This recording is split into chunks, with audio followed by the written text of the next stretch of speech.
Bonjour à tous. Allez, j'espère que vous allez bien. Bonjour Yvan. N'hésitez pas pour ceux qui le peuvent. Salut Christophe. Bonjour Dominique. N'hésitez pas à mettre vos caméras pour ceux qui le peuvent. Tout le monde n'a pas une caméra. Certains veulent rester un petit peu discrets, d'autres, voilà, super. Comme ça, c'est un petit peu plus convivial. Donc, merci d'être présent. Voilà, on est en train de rentrer. Il y a pratiquement 80 inscrits sur ce webinaire, donc on sait toujours à chaque fois, je le répète, il y a toujours 30-40% de personnes qui ne sont pas là, qui ne peuvent pas venir ou pour X raison. De toute façon, il y aura un replay par la suite. Bonjour Alexandre qui vient d'arriver, Céline, Angélique Bataille, bonjour à tous, ravi de vous retrouver.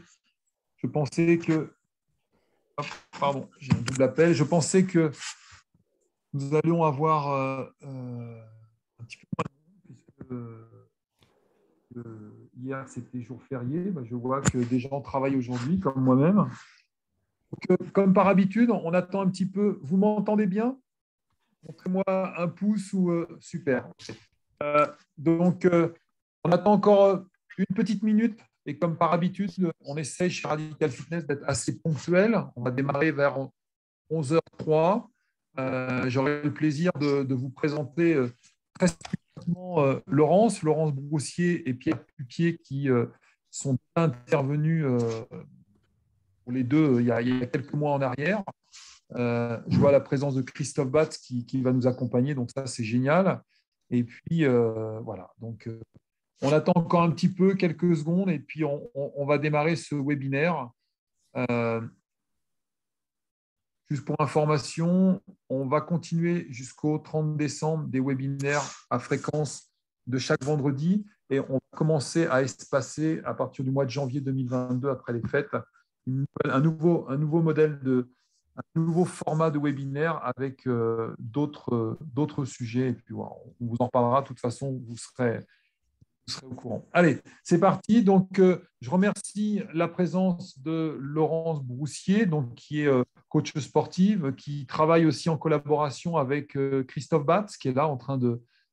voilà, ils travaillent tous les deux main dans la main. Donc, Laurence se présentera mieux que moi sur son parcours professionnel. Et puis aussi la présence de Pierre Pupier, qui est un spécialiste de la préparation mentale. Pareil, il présentera sa société et puis ses qualités de service et ce dont il est vraiment expert. Écoutez, je ne sais pas qui prend la main, Laurence, Pierre, je vous laisse sur ce webinaire. Et puis, moi, je reste là un petit peu en distance. Il y aura peut-être certainement de l'interactivité, des questions posées sur le forum de discussion et quand on… Voilà. Donc, je vous laisse.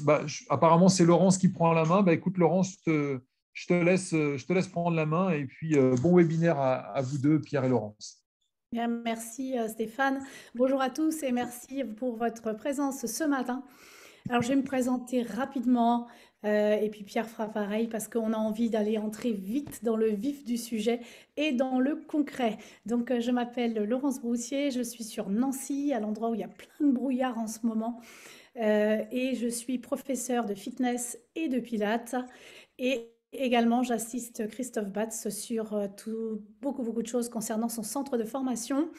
Et Christophe et moi, nous avons comme objectif de permettre le développement des compétences des coachs sportifs, le maximum de compétences des coachs sportifs sur le territoire francophone pour leur permettre de vivre heureux de leur passion. Voilà, c'est vraiment ce qui nous anime chaque jour et c'est une des raisons pour lesquelles je suis là.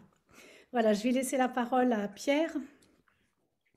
Bonjour, merci Laurence. Donc, moi, je m'appelle Pierre Pupier. Je suis là parce que je dirige un centre de formation qui est le leader français de la formation en préparation mentale.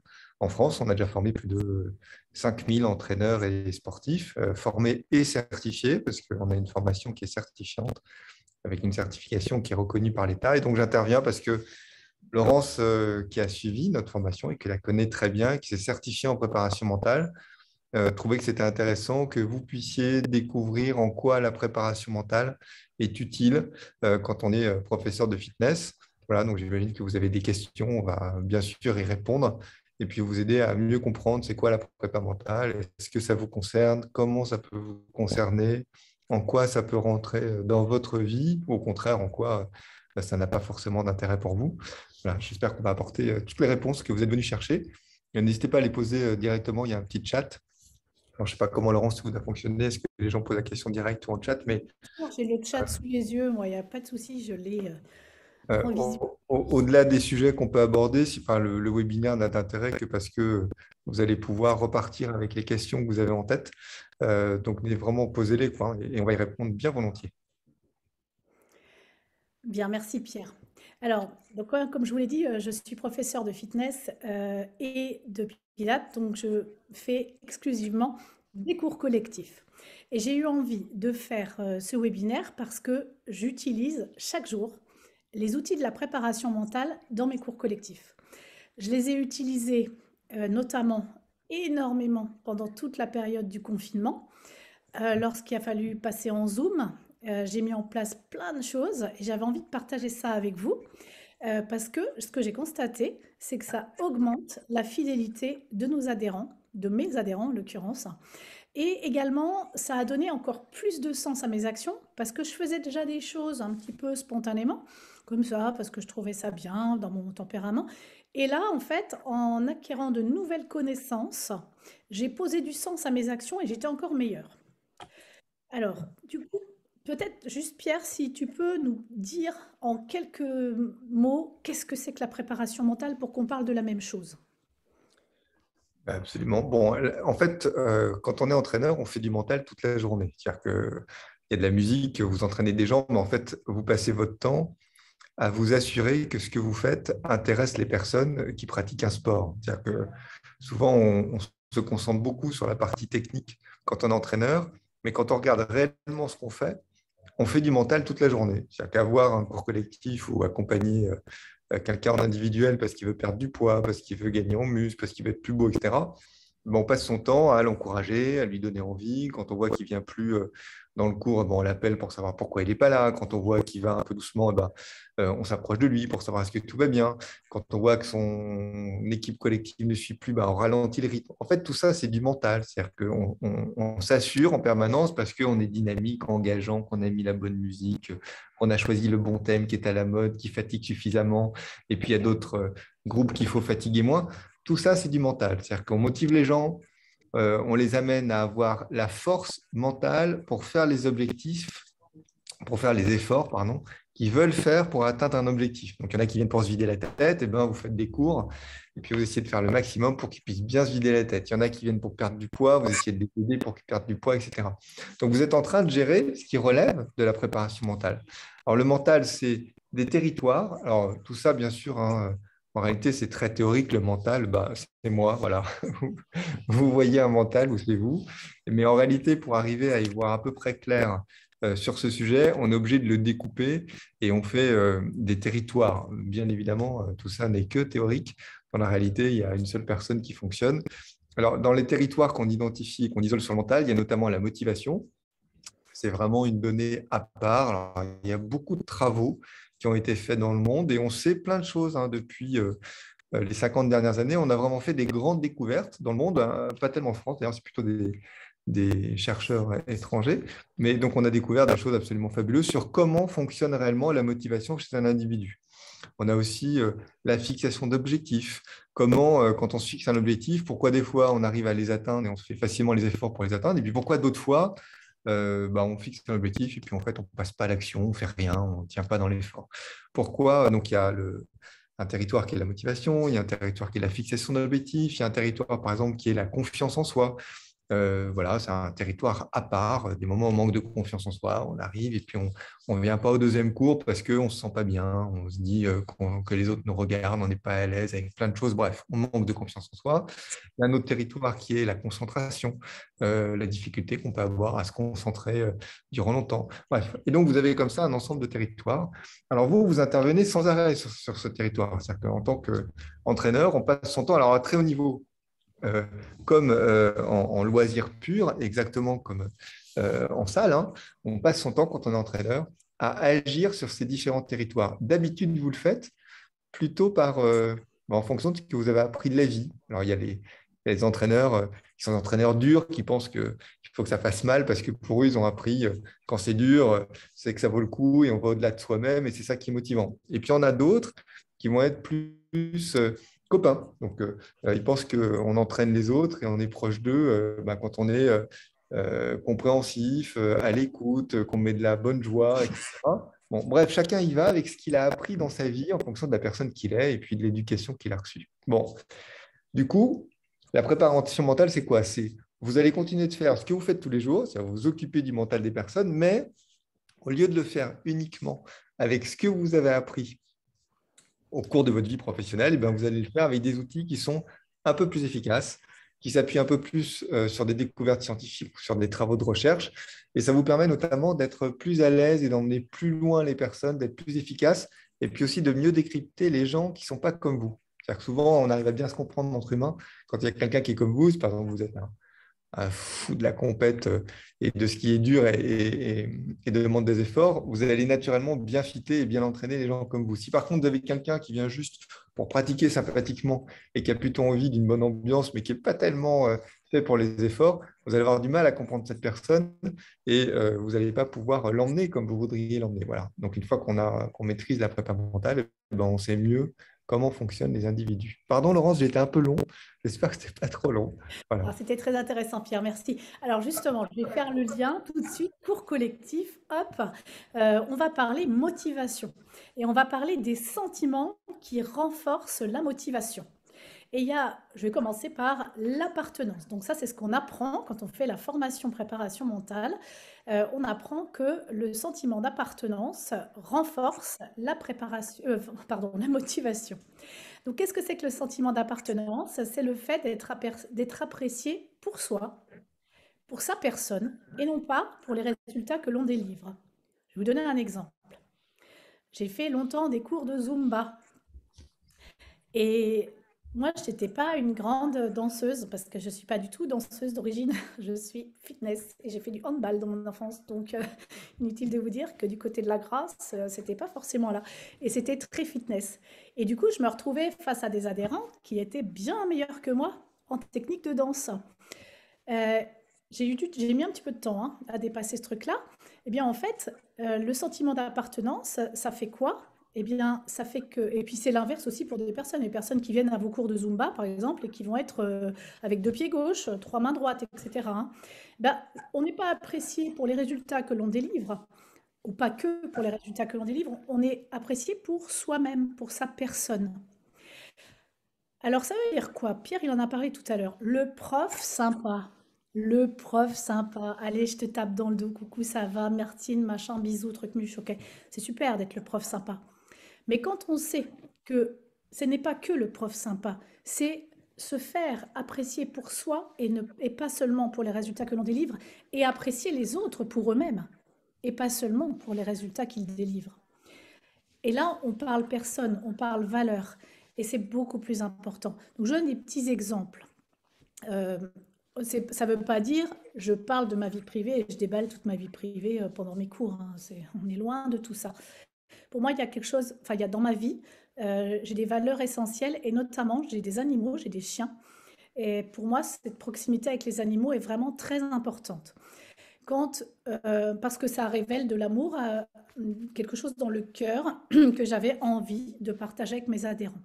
Et puis, quand on a eu toute la période en Zoom, moi, je voyais chez eux, je voyais qu'ils avaient un chat qui passait, ils n'arrêtent pas de passer devant la caméra, les chats.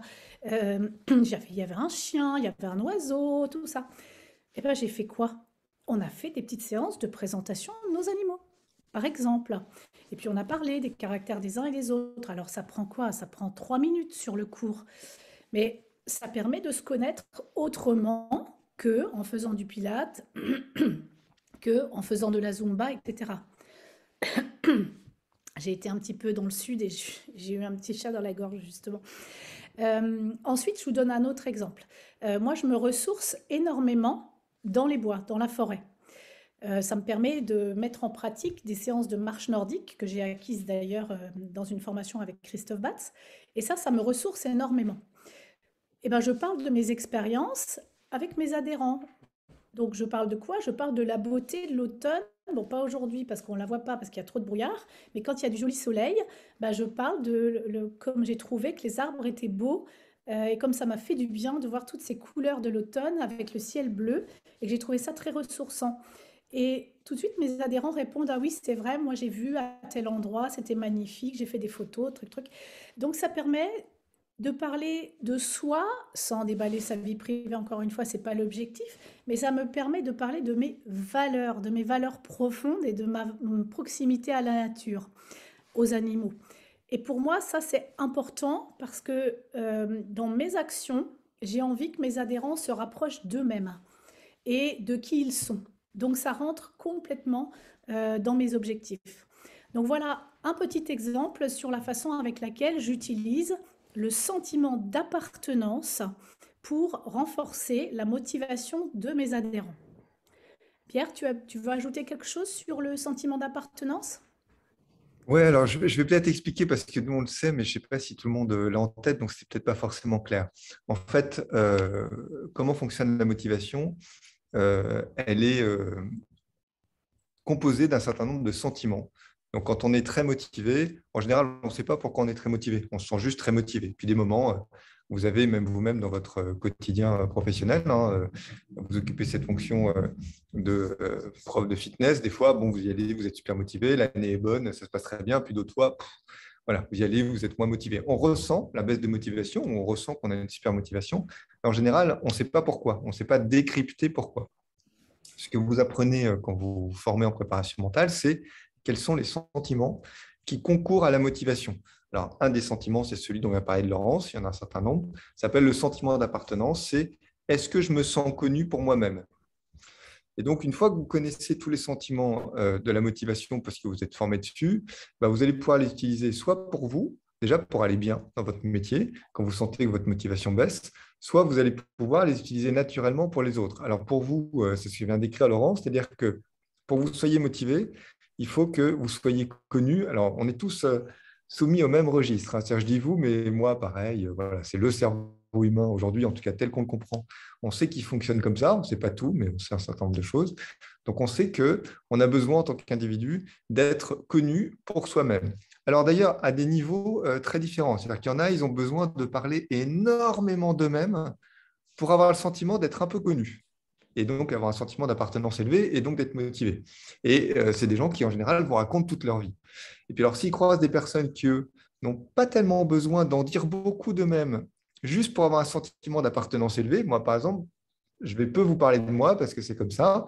Je vais vous dire deux, trois choses et pouf, je trouve déjà que c'est largement suffisant et qu'on est très proche. Et donc, mon sentiment d'appartenance est tout de suite très, très haut. Voilà, donc on ne vit pas les choses de la même manière sur chaque sentiment. Par contre, on a tous besoin d'avoir un sentiment d'appartenance à un haut niveau pour être motivé. Voilà, alors vous allez apprendre, quand on se forme comme ça en préparation mentale, vous allez apprendre tous les ingrédients, tous les sentiments qui concourent à la motivation. Et après, soit pour vous, soit pour les personnes que vous accompagnez en permanence, ben vous allez très vite identifier, ah, tiens, là, j'oublie de faire ça, et forcément, j'ai un groupe qui est en train de se démotiver. Je vais vous raconter un exemple tout simple. On a, donc on a fait une formation à distance, hein, qui forme et qui certifie en préparation mentale, qui est la plus utilisée aujourd'hui en France pour permettre aux gens d'apprendre ce sujet. Et on a plus de 50 fédérations et ligues de sport qui sont partenaires avec nous, donc qui utilisent cette formation pour encourager les entraîneurs et les sportifs à se former sur ce sujet. On a notamment la fédération d'aïkido qui est partenaire avec nous, donc qui a conseillé à tous ces présidents de clubs et entraîneurs d'aïkido de se former en préparation mentale en suivant ce parcours de formation. J'ai discuté il n'y a pas très longtemps avec un président d'un club d'aïkido qui venait d'ouvrir son club il n'y avait pas très longtemps, un peu moins d'un an, et il nous a appelé, on a beaucoup échangé, il a dit écoutez, je voulais vous remercier parce que j'étais complètement à l'ouest sur ce que j'étais en train de faire dans mon club, mais je ne m'en rendais pas du tout compte. Alors, je vais vous expliquer, parce que c'est vraiment le cas qui est en train de raconter Laurence. Il nous dit, moi, je suis bénévole, donc je trouvais déjà que dans ma ville, créer un club, donner la possibilité à tous ceux qui ont envie de faire de l'aïkido, de s'inscrire au club, de venir, de tout gérer, etc., en plus de mon boulot, déjà, c'était énorme. Ensuite, je voyais les gens, les adhérents qui venaient. Alors, par contre, ils arrivent en retard, ils ne sont pas motivés, ils ne font pas les efforts qu'il faut. Et vraiment, j'avais développé une espèce de jugement sur mes adhérents en me disant que ces gens, quand même, c'est pas terrible, quoi, hein. Dans ma ville, les adhérents d'aïkido, voilà, on leur met tout à disposition. Et au lieu d'arriver à l'heure, de se préparer, d'être motivé, de bien faire les exercices et d'être présent, bon, ils sont là, ils rechignent, ils ont des commentaires et tout. Et il dit, en fait, en lisant, en apprenant la motivation, en suivant la formation, j'ai compris qu'il y a plein d'ingrédients dont les gens ont besoin, mais qui ne sont pas les miens. Dis-moi, par exemple, je n'ai pas tellement sentiment, je n'ai pas besoin de créer une hyper convivialité pour avoir un sentiment d'appartenance haut. Le seul fait de pratiquer un sport, voilà, mon sentiment d'appartenance est déjà très haut, donc déjà, il me motive.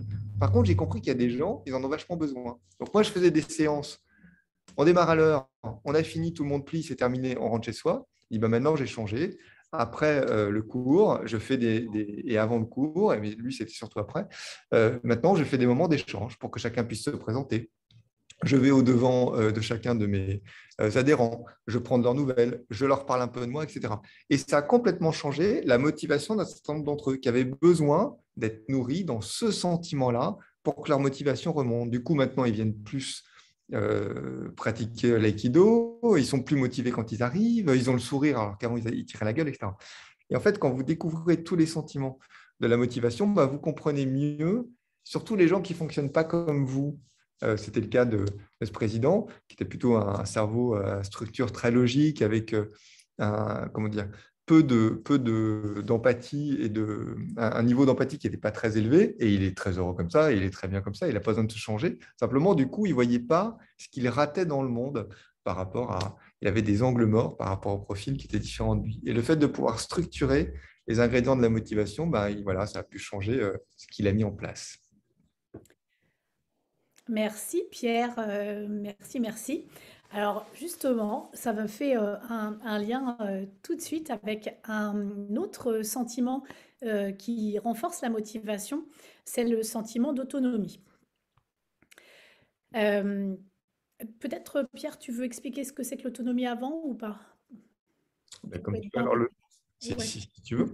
Donc, le sentiment d'autonomie, les gens on a besoin pour être motivé. Alors, à nouveau, hein, tous à des degrés différents, mais on a tous besoin de se sentir investi dans ce qu'on fait avec une forme de liberté, c'est-à-dire de pouvoir s'exprimer soi-même. Si jamais j'ai le sentiment d'être en contrainte permanente, eh ben, je vais être moins motivé que si j'ai le sentiment d'avoir suffisamment d'espace pour m'exprimer.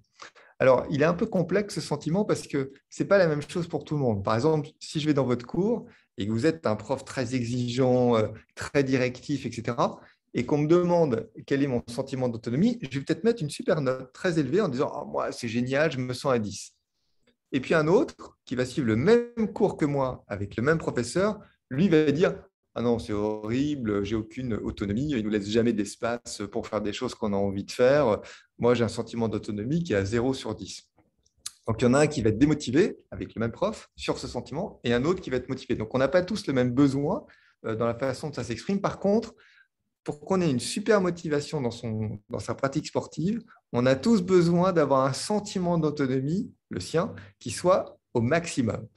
Voilà. C'était ce que tu voulais que j'explique, Ouais, France? mais c'est parfait comme ça. Euh, du coup, je vais vous expliquer, on te répondra après, Jérémy. Du coup, je vais expliquer l'autonomie et le pilate. Alors moi, je suis quelqu'un d'hyper carré. Je suis une bête de boulot, je me forme et je me reforme.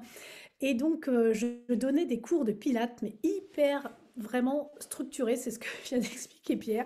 C'est inspire à tel moment et inspire de telle façon à tel moment, retiens pendant gna expire et fais ça en même temps et ça en même temps, etc. Donc j'étais hyper stricte en fait sur mes consignes parce que le pilate est une discipline qui est extrêmement exigeante. Et puis j'avais constaté, au travers de mon expérience, que, il y avait des personnes qui étaient complètement en panique, notamment avec cette, histoire de respiration. Et je voyais même, et puis les adhérents m'en parlaient, que certaines personnes étaient, limite anxieuses par rapport à ça, parce que ça faisait trop de choses à suivre, trop de choses à respecter. Et puis quand j'ai fait donc la formation préparation mentale, j'ai pris mon cobaye, parce qu'on a des exercices pratiques à faire, hein. Donc mon cobaye était un pratiquant de pilates. Et là, j'ai pris un petit... ça fait toujours hein, qu'en autonomie, il ne se sentait pas du tout autonome. Alors du coup, j'ai réfléchi sur quoi je peux travailler l'autonomie dans mes cours de pilates. Alors j'ai trouvé plein de choses, hein. Il y a la respiration, il y a de la liberté de mouvement. Bon, on va pas parler pilates de trop dans le détail aujourd'hui, mais en tous les cas, j'ai lâché du mou en fait. J'ai lâché du lest par rapport à ma façon d'animer les cours et je fais ce qu'on appelle des espaces freestyle, c'est-à-dire des espaces libres. Par exemple, si mon focus est sur un mouvement de bras, la position des bras et la position de l'humérus dans son épaule pour telle et telle raison, comment ils respirent, je m'en fiche. Je vais les laisser libres dans la respiration pour qu'ils l'aménagent comme ils veulent, mais par contre qu'ils mettent le focus sur leur mouvement de bras, par exemple, hein. Et il y a même d'autres moments pendant le cours où ils ont un total espace de liberté, c'est-à-dire faites ce qui vous fait du bien maintenant, en ce moment-là. Et moi, j'en profite pour les regarder. Parce que pendant qu'ils font tous leurs petits mouvements qui leur fait du bien, qui leur font du bien, ben moi, ça m'apprend, en fait, entre celui qui va plutôt ramener les genoux vers sa poitrine parce qu'il va avoir besoin de soulager le bas de son dos, celui qui va avoir besoin de s'étirer, d'ouvrir ses bras, d'ouvrir ses jambes, celui qui va juste se mettre dans un coin puis roupiller à moitié parce qu'il est crevé, et ben moi, ça me donne plein d'informations sur leur état, sur comment ils sont, et j'ai développé, donc je les ai laissés libres sur ce sentiment d'autonomie. Euh, alors ça marche aussi, je l'ai fait aussi dans des cours de renforcement musculaire simples, ou toujours calé sur la musique, machin. Voilà, à des moments, ben, faites à votre rythme, faites au rythme qui est bon pour vous maintenant, là, ce que vous avez envie. Ceux qui ont la pêche, allez, on y va, on y va, on y va. On cartonne. Ceux qui ont besoin d'un petit peu plus de coolitude, tranquille. Voilà. Et ça, alors ça fait un gros bazar dans la salle, hein, c'est rigolo. En plus, moi, je trouve ça super sympa à voir parce que c'est joli. Souvent, c'est joli. Et d'ailleurs, je leur dis, parce qu'ils imaginent, ils inventent des choses et c'est vraiment passionnant. Et puis, encore une fois, alors là, je mets deux casquettes, hein. Au-delà du fait que moi, je sais, parce que je l'ai appris en préparation mentale, donc je sais que je renforce leur motivation parce que je leur laisse de l'espace d'autonomie, c'est ce qu'a expliqué Pierre tout à l'heure. Moi, je les observe pendant ce temps-là. Je ne suis pas en train de baratiner mes trucs, en train de faire le rôle modèle, machin, machin, et je les regarde. Et ça me laisse du temps, moi, pour prendre d'eux, pour apprendre d'eux. Et finalement, la pédagogie, comme je la vois, c'est ça, c'est un échange en fait, hein. On échange avec eux. Et moi, je puise des informations de ce qu'ils font. Je vois bien ceux qui sont fatigués, ceux qui ont besoin de certaines choses, ceux qui en ont besoin d'autres, ceux qui inventent des mouvements. Il y en a, ils inventent des trucs et c'est merveilleux, quoi. Voilà comment j'utilise l'autonomie en cours collectif. Et je tiens vraiment à dire que c'est pas je laisse faire le bordel dans mon cours. C'est à certains moments, je laisse des espaces libres sur certaines choses que je décide selon mes objectifs de cours parce que j'ai comme objectif de renforcer la motivation de mes adhérents parce que je sais que je travaille leur sentiment d'autonomie. Et j'en profite pour capter de l'information en ce qui concerne mes adhérents. Pierre, tu Ouais, vas... en fait, souvent, ce qui est dur, hein, c'est que quand on n'a pas encore appris comment les différents territoires du mental, on fait un truc qu'on trouve super, c'est-à-dire qu'on se donne à fond pendant un cours, on construit un cours génial, avec une thématique géniale, c'est vachement bien rythmé, la musique est bonne, vous avez tout fait bien, Et flop. et bah, les gens, ouais, alors des moments ils adorent, mais des moments ils aiment bien, puis il y en a, ils sont pas contents, ils ont des critiques, etc. Et là, on dit, mais quand même, enfin, Tu casses zut, les... quoi. J'ai quand même super bien bossé, c'est top, qu'est-ce que je leur amène? Et en fait, ce qui manque, c'est ça, c'est de comprendre en détail parce que bah, les consommateurs, ils sont comme ça et on est tous consommateurs des autres, hein, donc on l'a tous vécu. On ne part pas tellement de ce que l'autre prépare pour nous, on part de l'effet que ça fait sur nous. Et donc, la personne qui est en train de nous fidéliser et qui nous propose une expérience, forcément, elle devient ultra forte quand, dans ce qu'elle prépare, elle le prépare, et puis ensuite, elle mesure l'effet que ça fait sur nous et elle rajoute ce qui manque. Et là, soudain, on trouve que c'est absolument génial. Sinon, bah, ceux qui trouvent ça absolument génial, c'est ceux qui, coup de bol, ça fit exactement avec la façon dont ils sont structurés. Et puis pour tous les autres, bah, ça fit moins bien. Donc ils sont moins là, etc. Mais on l'a vu, on a des personal trainers, et on en a beaucoup parlé ensemble d'ailleurs, Laurence. On a des personal trainers qui sont venus se former à la préparation mentale. Et au début, on ne comprenait pas bien pourquoi. Donc, on a beaucoup discuté avec eux. Et puis on a bien maintenant compris pourquoi. C'est que Ils nous ont expliqué, ils nous ont dit, bah, un des trucs qu'on a à résoudre en permanence, c'est on a plein de gens qui viennent et qui nous disent, je veux perdre du poids. Bon, alors super, ils veulent atteindre un objectif. Le problème, c'est que pour perdre du poids, il va falloir qu'ils fassent un tas d'efforts, de sport, de maintien des horaires, d'efforts physiques. Il va falloir qu'ils changent leur nourriture, etc. Et dès que les efforts arrivent, voilà, il n'y a plus personne. Et du coup, on perd les gens parce que ils commencent à venir un peu, ils font une séance, deux séances, et puis on les voit un peu moins à la troisième, et puis on ne les voit plus alors qu'ils devraient en faire 150 des séances. Et ce dont on a besoin, c'est de partir d'eux, c'est-à-dire de leur mental, pour arriver à comprendre comment ils vivent le truc, pour leur donner la force mentale d'être motivés et de faire les efforts qu'il faut. Parce que quand on le laisse uniquement au hasard, ben, il y a plein de fois où ça ne marche pas. Voilà, donc c'est à ça que ça sert de maîtriser le fonctionnement du mental. Alors là, on parle en plus que d'un tout petit point, hein, la motivation. Dans la préparation mentale, il y a plein de territoires. Alors justement, Pierre, est-ce que tu peux répondre à Jérémy qui nous demande dans le chat, il est question de motivation extrinsèque ou intrinsèque dans ce genre de situation? Absolument. Alors, j'ai répondu dans le chat, mais bien sûr, intrinsèque. Donc là, Jérémy utilise deux mots qui sont très connus, hein, des personnes qui sont intéressées au sujet. Vous avez deux très grands chercheurs dans la motivation qui s'appellent Deci et Ryan, qui ont publié des bouquins fabuleux. Mais alors, il faut un peu de temps pour les comprendre et c'est vraiment des gros pavés un peu indigestes. Puis ils n'ont pas tout traité, mais ils ont vraiment apporté beaucoup. Ils ont notamment distingué ce qu'on appelle la motivation intrinsèque de la motivation extrinsèque. Alors on sait tous ce que c'est, hein. C'est des mots compliqués, mais en réalité, c'est super simple. Quand vous étiez petit et qu'on vous disait fais tes devoirs, ben voilà, c'est soudain, on vous demande de faire quelque chose, mais la motivation, c'est pas vous qui l'avez, elle vient pas de vous, elle vient d'une consigne qui est de l'extérieur et que vous devez accepter. Donc, elle est extrinsèque, elle vient de l'extérieur de vous. Quand par contre, je ne sais pas, vous aimiez un prof ou si vous aimiez le dessin ou si vous aimiez les maths, peu importe, mais que soudain, il fallait faire un devoir que vous aviez envie de faire parce que ça vous intéressait, ben là, soudain, c'était facile de vous y mettre et la motivation, elle était tout à fait là. Et ça, c'est la motivation qui part de soi-même, que Deci et Ryan ont appelé la motivation intrinsèque. Et donc, tout le travail que font les entraîneurs, éducateurs, etc., qui se forment à la préparation mentale, c'est qu'ils apprennent à passer d'une motivation plutôt extrinsèque, c'est-à-dire où ils donnent des consignes aux personnes qu'ils accompagnent, à une motivation intrinsèque, c'est-à-dire qu'ils apprennent à regarder, comme ils savent comment ça marche et qu'on leur a appris, on leur a donné un outil pour ça, ils regardent comment fonctionne la motivation à l'intérieur de la personne qu'ils accompagnent et ils s'appuient là-dessus pour que la personne ait la force et l'envie, du coup, de faire les choses qui sont prévues et notamment de tenir dans la durée et de faire les efforts qu'il faut faire. Voilà. J'espère que Jérémy, ça répond bien à la question, mais il m'avait déjà dit oui dans le chat en privé, normalement. Voilà. Non, mais c'est intéressant pour tout le monde parce que ça, c'est un truc qu'on apprend plus ou moins en BPGEPS ou en STAPS ou autre. Et puis après, pop, pop, c'est des mots extra, intra, machin, on ne sait plus trop bien ce que c'est. Et je sais que moi, quand j'ai suivi la motivation sur préparation mentale, j'ai dit, waouh, mais ouais, c'est tellement évident maintenant, tout ça, depuis que je l'ai appris, hein, parce que pas parce que je me souvenais plus de ce qu'on avait fait en BPGEPS.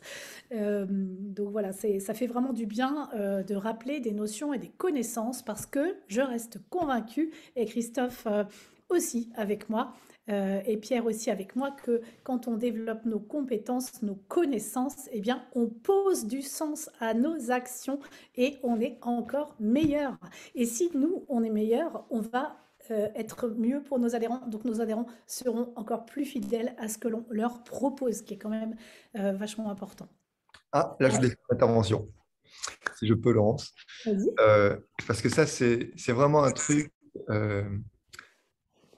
Le changement de compétences, enfin, nous, on a beaucoup bossé là-dessus. Donc, vraiment, c'est un sujet qui nous tient énormément à cœur. En fait, on est heureux quand on acquiert des compétences, mais on s'est demandé pourquoi.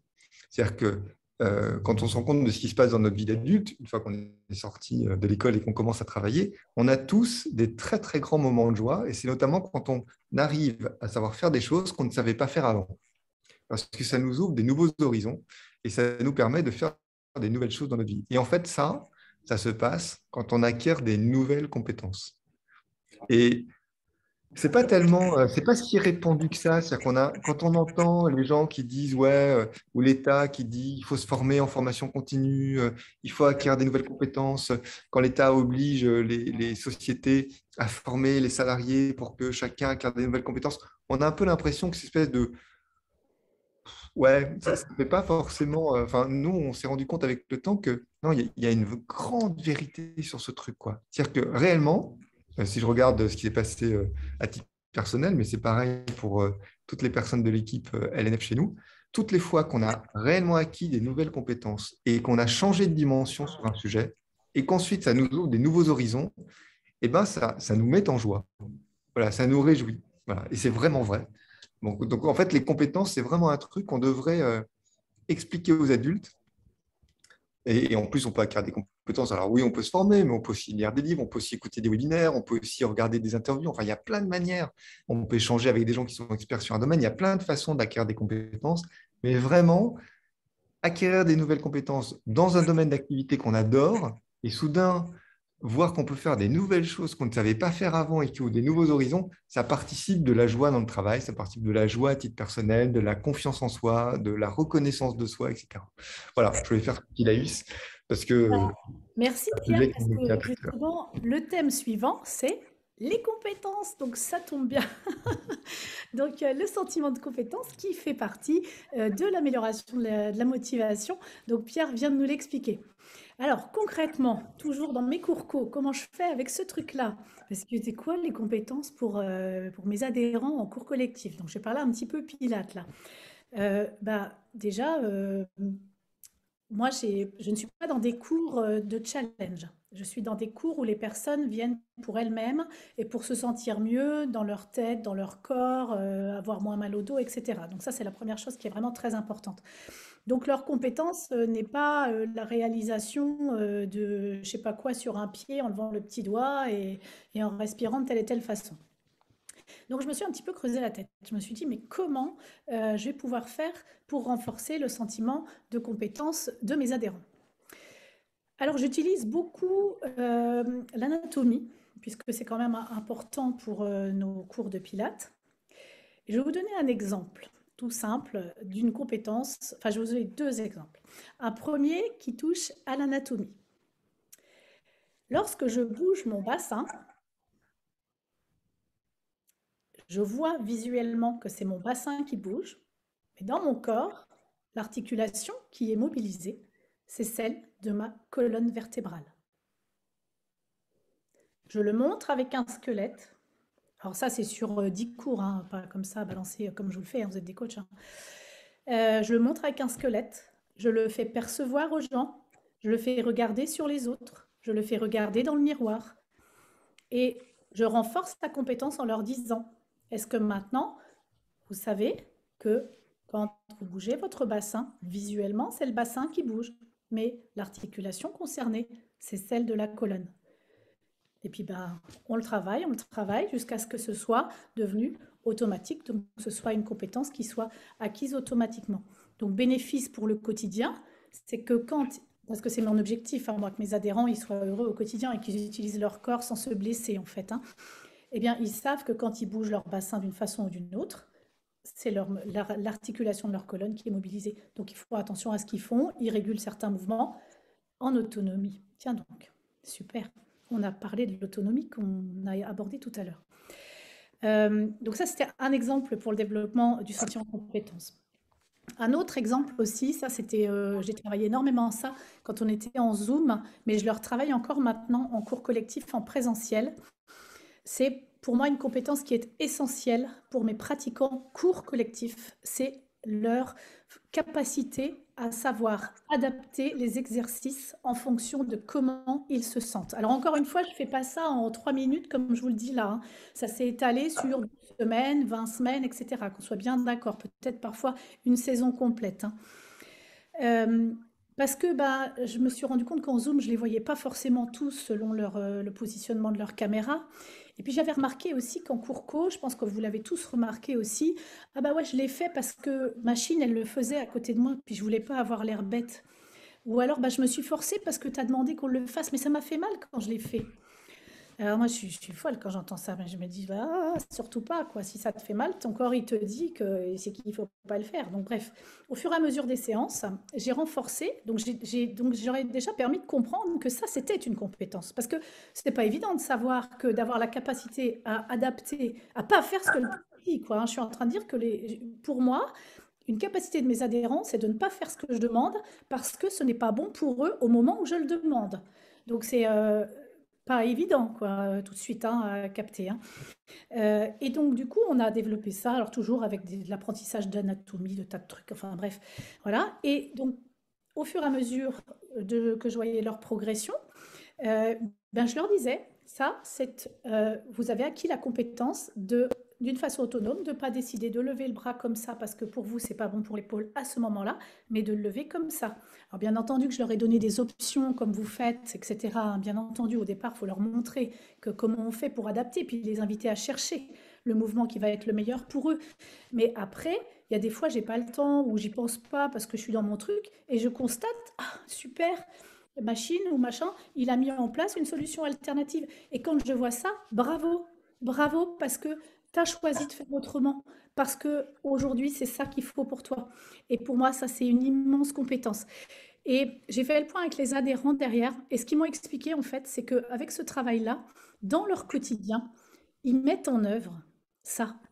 Et pour moi, là, je me dis, moi, dans ma mission d'éducateur sportif, parce qu'il y a bien éducateur dans éducateur sportif, hein, eh ben banco, quoi. J'ai obtenu ce que je voulais. Moi, je suis pas là pour faire pump it up et rôle modèle, machin. Je l'ai fait, c'était sympa. Mais aujourd'hui, je suis passée à autre chose. Je suis passée vraiment à un engagement que j'ai vis-à-vis de mes adhérents pour les aider à vivre mieux au quotidien dans leur corps et dans leur tête. Et quand ils me font ce retour là, bah, je me dis, bah, ok, mission accomplie, je continue. Je continue. Et ça, grâce à quoi? Grâce à cet outil. Enfin, c'est un tout petit morceau hein, que je suis en train de vous citer, de la préparation mentale. Voilà des illustrations de comment j'utilise ce sentiment de compétence en cours collectif par rapport à la personnalité de mes adhérents, à la mienne et à mon objectif, bien entendu, dans mon travail. Pierre? Ouais, alors Laurence est très technique hein, dans ses cours, vous l'avez compris, mais donc l'idée de base, c'est que vos adhérents sont motivés, notamment s'ils se sentent compétents. Vous l'avez tous vécu. Hein, si vous n'étiez pas bon en français et que vous aviez un sentiment de compétence très faible quand vous étiez à l'école, bah, vous n'étiez pas motivé pour le français, si vous n'étiez pas bon en allemand. Voilà. Par contre, quand on a un sentiment de compétence qui est élevé, c'est-à-dire quand on sent qu'on a des compétences dans un domaine, bah, on est naturellement motivé pour s'y mettre. Voilà. Vous avez, c'est notamment un auteur qui s'appelle Albert Bandura, qui a travaillé beaucoup sur ce sujet et il a fait un très beau recueil de travaux, un gros pavé de 800 pages qui est traduit en français, celui-là pour le coup, alors que des Ariane pas toujours, mais voilà.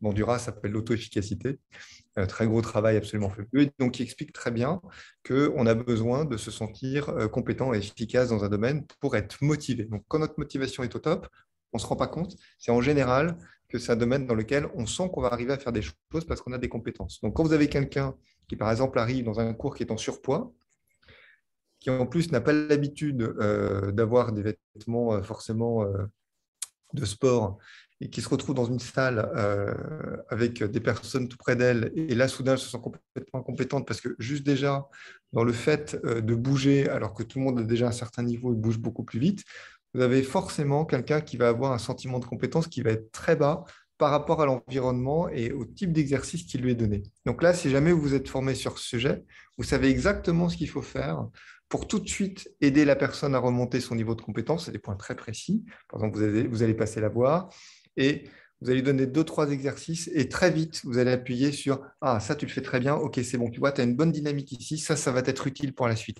Vous allez bourrer son sentiment de compétence très, très, très, très vite dès le début des premières séances que vous allez avoir avec elle parce que vous savez que c'est quelqu'un qui, de par juste sa physionomie quand la personne arrive dans le cours, il se peut qu'il y ait un sentiment de compétence qui soit très, très bas.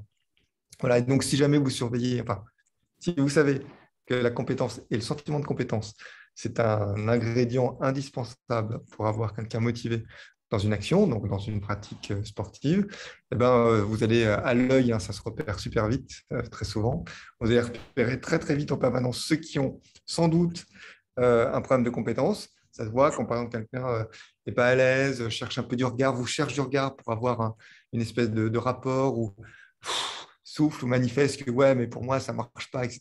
En fait, ils sont en train de vous dire que le sentiment de compétence est bas.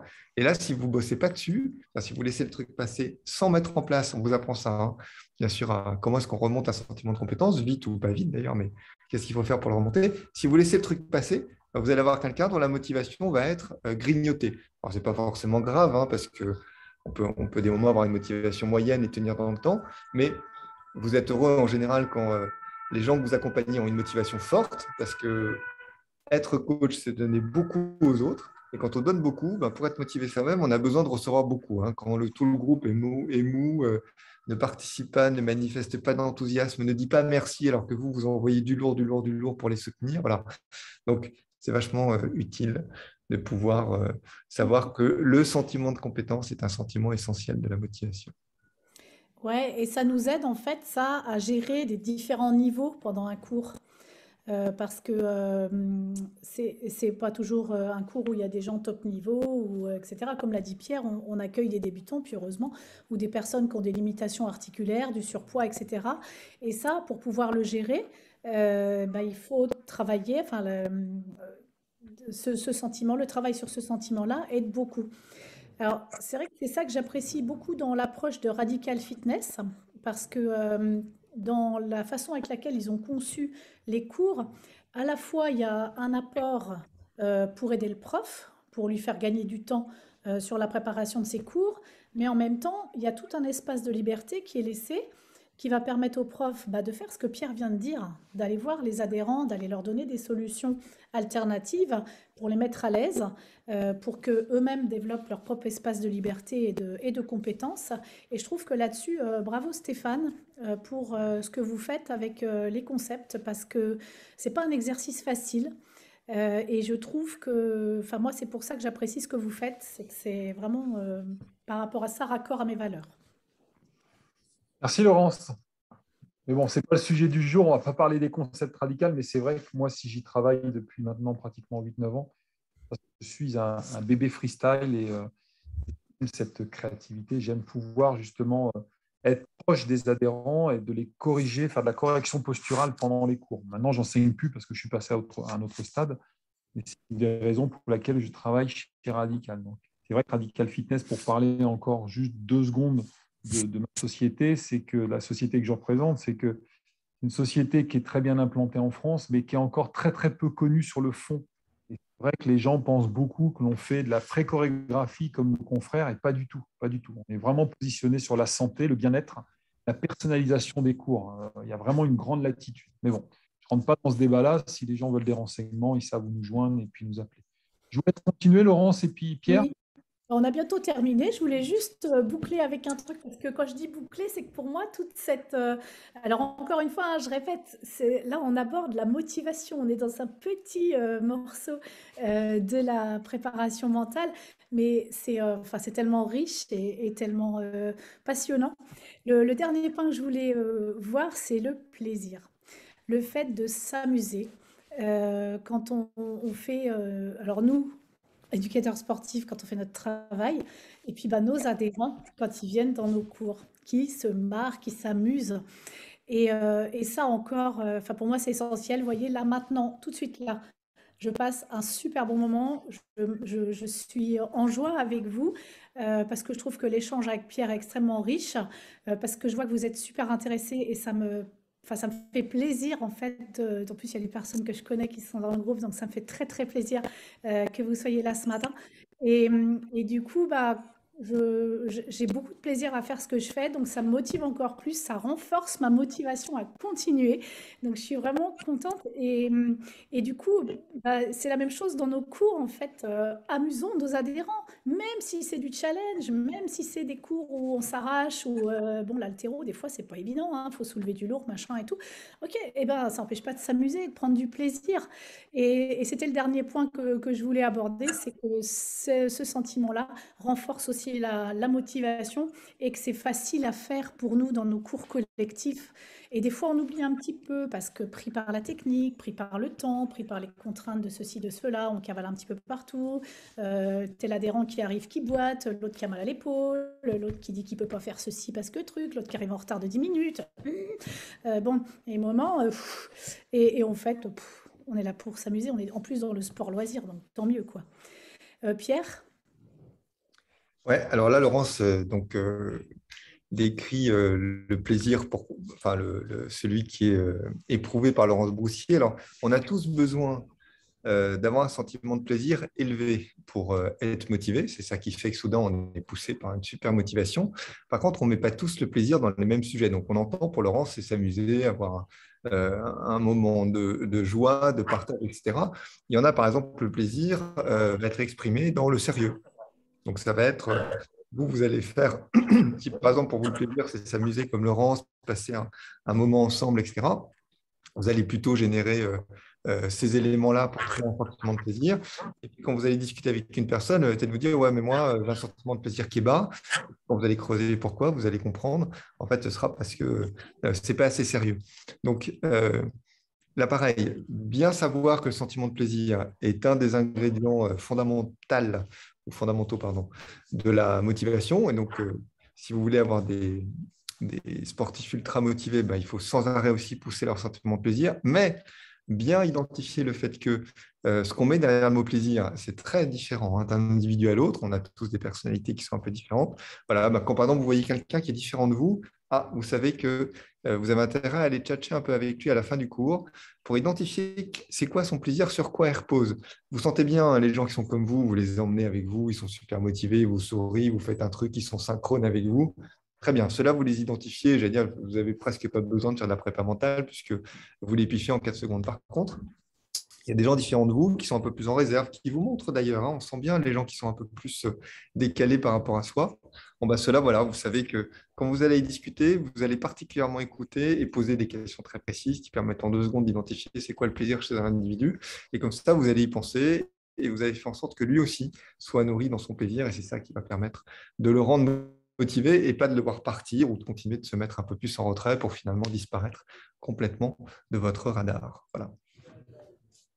Merci Pierre. Alors, question de Hélène Frédéric. Bonjour, merci d'être là, fidèle. Est-ce que j'utilise en small group les options de suivi de PNL? Donc, PNL, ça veut dire programmation neurolinguistique. C'est un d'autres outils de la préparation mentale que l'on n'aborde pas dans la formation dont parle Pierre, mais qui fait partie d'autres formations. Enfin, on ne les aborde pas en tant que telles, en tous les cas, dans la formation dont parle Pierre. Alors, non. Hélène Frédéric, non, je ne les utilise pas. Moi, j'ai fait cette formation qui m'apporte énormément sur le plan personnel, formation programmation neurolinguistique. Je pense que sans trop le savoir, j'y mets quelques petits ingrédients un petit peu comme parce que ça vient comme ça, mais moi je suis vraiment, j'utilise vraiment les outils de la préparation mentale tels que les nouvelles formations nous les ont enseignés. Alors pourquoi? C'est parce que c'est simple et que ça me parle. Et que en fait, chaque jour, vous avez compris hein, que je l'utilisais pour moi. Donc chaque jour, j'utilise tous les outils pour moi parce que je pars du principe que si moi je me sers correctement, je m'occupe correctement de moi, ben, j'arriverai à m'occuper correctement des personnes qui m'entourent. Donc je remonte mon sentiment de motivation, je remonte bon, tout ce qui a à remonter chez moi en fonction du diagnostic. Il y a du travail des fois. En fonction du diagnostic avec les outils de la préparation mentale. Maintenant, ce que je t'invite à faire, Alain Frédéric, c'est de poser ta question auprès des personnes qui ont suivi la formation programmation linguistique, neurolinguistique pardon, pour avoir tes réponses par rapport à ça. Super, merci Laurence. Est-ce qu'il y a d'autres questions dans le groupe? Parce qu'il est 54. C'est ce que j'allais dire, il reste 5 petites minutes. Ouvrez vos micros. Est-ce que parmi vous, donc je pense qu'il y a pas mal de coachs sportifs, mais aussi des gérants de salle, est-ce que profitez-en, vous avez Pierre qui est vraiment un expert dans le domaine et puis vous avez Laurence qui l'accompagne aussi. N'hésitez pas à poser. Est-ce que vous avez une petite question qui même peut vous paraître anodine, mais qui peut permettre d'enclencher un débat? N'hésitez pas. Personne n'a de questions? Moi, j'aimerais faire un ajout du coup, s'il y a une minute. Oui, bien sûr, Pierre. Comme il n'y a pas de question.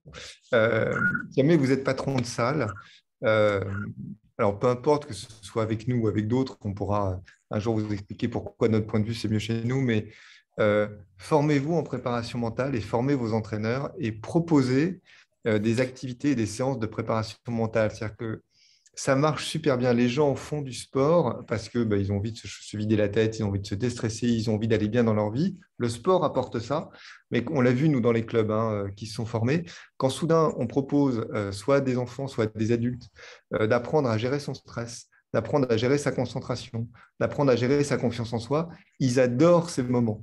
Et donc, tout ce qui est sport santé, sport bien-être, connaissance de soi, amélioration de la connaissance de soi, etc., vraiment Moi, je suis toujours triste quand je vois une salle qui propose plein de trucs pour le physique, mais rien pour le mental. Alors on le voit, parce que nous, en 3 ans, hein, c'est une formation non obligatoire chez nous, donc elle est certifiante, elle est à distance, mais il y a 5000 personnes qui sont venues apprendre ces outils en moins de 3 ans. C'est colossal.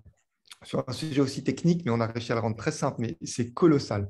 Et donc, vraiment, si vous êtes si vous gérez une salle, votre objectif, c'est d'avoir des adhérents en nombre qui sont fidélisés, qui aiment, etc. Formez vos entraîneurs, formez-vous, mais faites-en comment dire, proposez-le aux personnes. Il y a une énorme demande, il y a une énorme attente des gens. Voilà. En plus, avec le Covid, le télétravail, les machins, les gens ont besoin d'apprendre à se concentrer, à se gérer eux-mêmes, à se connaître eux-mêmes, à se découvrir eux-mêmes. Ça leur apporte, mais tellement.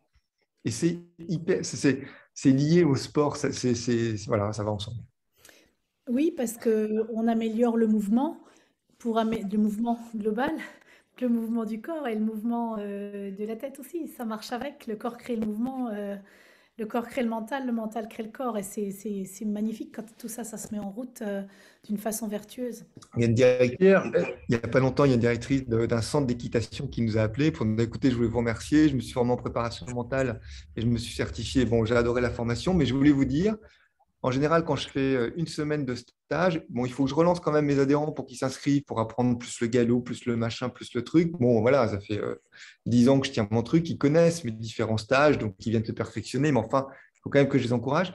Là, je viens d'ouvrir pour la première fois, j'ai fait 2 jours sur la préparation mentale, donc confiance en soi par rapport au cheval et gestion du stress. Elle dit, j'avais prévu que 10 places, j'ai trop de demandes. C'est la première fois que ça m'arrive depuis des années. C'est-à-dire que tous ces adhérents se sont tous surinscrits sur ce truc. Voilà, donc, il y a vraiment une immense demande sur ce sujet et il faut que le sport soit le relais de ça. C'est le sport qui va amener ses compétences aux gens et qui va permettre de le diffuser. Complètement.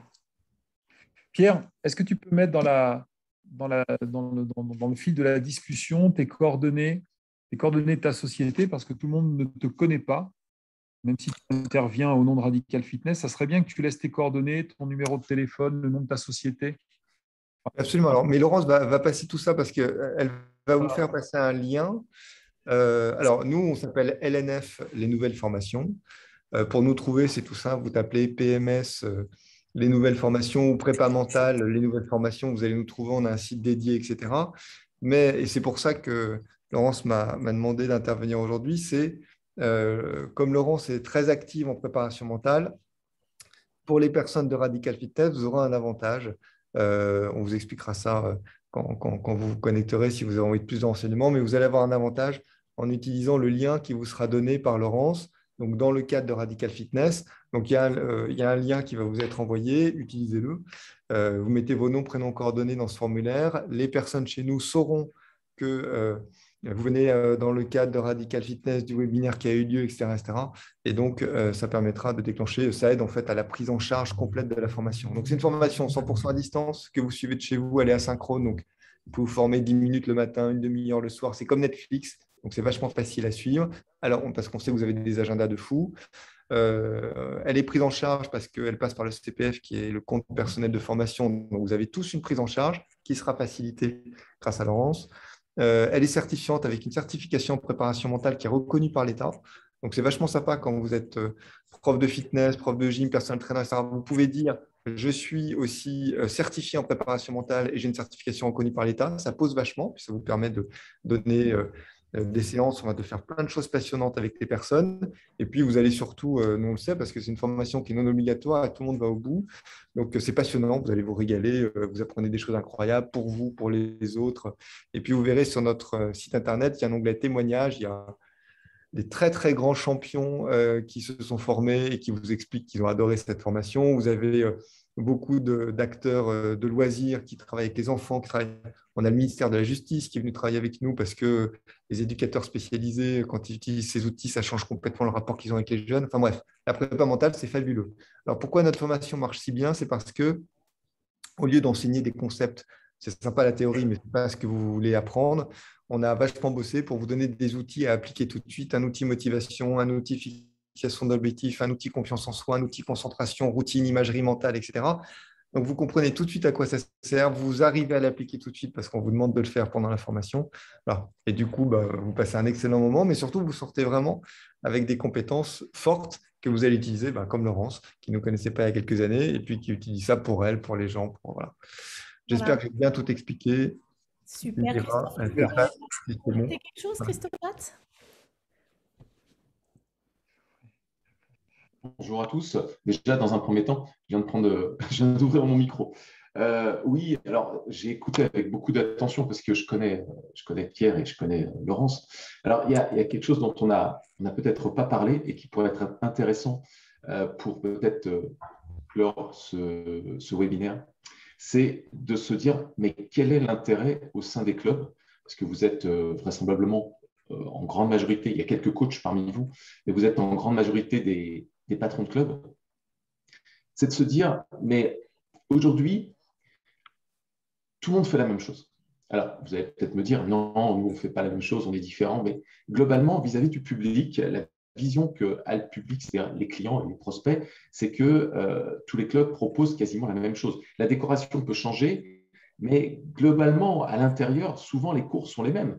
Quand on regarde un planning, on a les mêmes prestations, même si le planning présente ces prestations à des horaires différents, mais on a une certaine similitude. On a un peu l'impression, enfin le public a un peu l'impression que les clubs sont clonés. C'est juste l'enseigne qui change, la décoration, mais on a quasiment quelle différence d'un club à un autre. Et c'est au travers du prix que se situe après le choix, mais aussi la proximité. On sait très très bien que la proximité est très très importante dans le choix d'un club, et aussi le prix. Mais en fait, il y a quelque chose qui est assez paradoxal, c'est que tout le monde cherche à faire à peu près la même chose en essayant de se différencier. Et c'est Einstein, enfin souvent on donne cette phrase à Einstein qui disait, pardon, la folie c'est de faire tout le temps la même chose et de s'attendre à un résultat différent. La folie c'est de faire toujours la même chose et de s'attendre à un résultat différent. Eh bien, là vous avez la possibilité justement de faire ce que les autres ne font pas. On sait très très bien que la communication, ça coûte cher pour faire venir des adhérents. On le sait ça. On sait également que avoir exactement les mêmes prestations d'un club à un autre, c'est aussi forcer quelque part le prospect à se dire, mais si c'est la même chose, je vais aller vers le prix qui est le moins cher. Et donc là, après, il y a une guerre des prix, il y a une diminution au niveau stratégique des clubs qui fait que les prix diminuent, et donc là, ça vous met en péril, bien évidemment. Et puis, on a aussi souvent des collaborateurs, c'est comme ça que je les appelle, même si ce sont des salariés ou plus généralement des auto-entrepreneurs, on a des collaborateurs qui parfois ne sont pas forcément engagés de la même façon. Bon. Eh bien, là, vous avez encore une fois la possibilité de vous différencier des autres clubs, de vous différencier de la concurrence et de faire en sorte qu'on ne puisse plus se dire, mais c'est la même chose. Et au bout du compte, le prix, on va aller vers le club qui a le prix le plus bas, parce que ça paraît être la même chose. Mais là, de vous dire, si un adhérent décide de partir, il partira peut-être pour le prix, mais il reviendra pour le service. Et là, à partir du moment où on est dans une structure, et un club, j'en ai eu, Laurence en a eu un, et on sait ce que c'est que à partir du moment où on est sûr de notre produit, à partir du moment où on est sûr de nos prestations, à partir du moment où on est certain d'avoir des outils qui sont des outils que les autres n'ont pas, on sait très très bien, comme je vous le disais, que les gens pourront éventuellement, les adhérents d'un club pourront éventuellement partir ailleurs pour le prix, mais ils reviendront pour le service parce qu'ils ne trouveront pas ailleurs ce que vous serez capable de leur donner. Et ce que vous serez capable de leur donner, par exemple, avec des outils comme la préparation mentale, eh bien, c'est de la différence. C'est quelque chose de très, très puissant. Et si vous vous êtes, en tant que dirigeant de salle, formé à la préparation mentale avec ces outils, si votre personnel d'accueil est formé à la préparation mentale, comme l'a été à un moment donné Laurence Broussier, parce qu'elle ne vous l'a pas dit, mais elle a été à l'accueil d'une grande enseigne qui est Fitness Park à Nancy, on peut le dire. Et puis, si en plus de ça, vous avez vos coachs qui sont formés, qu'ils soient travailleurs indépendants ou qu'ils soient salariés, à partir du moment où on investit dans de la compétence, et si on a des équipes qui aiment être au sein du club, ils n'iront pas forcément appliquer les mêmes choses ailleurs parce que de toute façon, l'environnement ne sera pas forcément le même. Donc, même si vous leur apportez des compétences, ils n'iront pas forcément les utiliser ailleurs si cet environnement n'est pas le même.